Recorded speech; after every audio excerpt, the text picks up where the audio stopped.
मुकुंदनगर परिसरात कर्तव्य बजावत असलेल्या महापालिका कर्मचाऱ्यावर भर दिवसा झालेल्या जीवघेण्या हल्ल्यानंतर शहरामध्ये तणावाचं वातावरण निर्माण झालंय। या प्रकरणाचं गांभीर्य लक्षात घेत जिल्हा पोलीस अधीक्षक मोमोका सुदर्शन यांनी मध्यरात्री स्वतः घटनास्थळी भेट देऊन पाहणी केली। मिळालेल्या माहितीनुसार मुकुंदनगर परिसरात स्ट्रीट लाईट दुरुस्तीचं काम सुरू असताना महापालिकेचे कंत्राटी कर्मचारी धीरज परदेशी यांच्यावर सुमारे 10 ते 15 जणांनी अचानक हल्ला केल्याचा आरोप आहे। धारदार शस्त्रांसह लाथाबुक्क्याने मारहाण करण्यात आल्यानं धीरज परदेशी गंभीर जखमी झाले असून त्यांच्यावर खासगी रुग्णालयामध्ये उपचार सुरू आहेत। डॉक्टरांकडून त्यांच्या प्रकृतीवर सातत्यानं लक्ष ठेवलं जात असून ती चिंताजनक असल्याची माहिती समोर येते।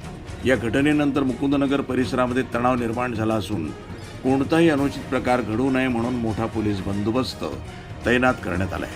परिस्थितीवर पोलीस प्रशासन बारकाईनं लक्ष ठेवून आहे।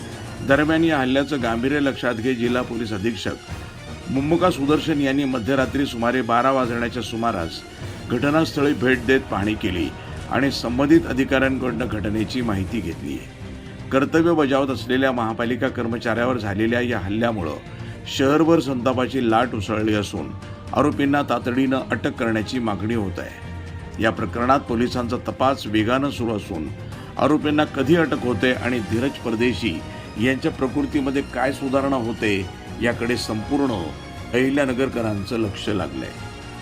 प्रतिनिधी मोहसिंह शेख, वृत्तसंपादन विभाग, न्यूज टुडे 24, अहिल्यानगर।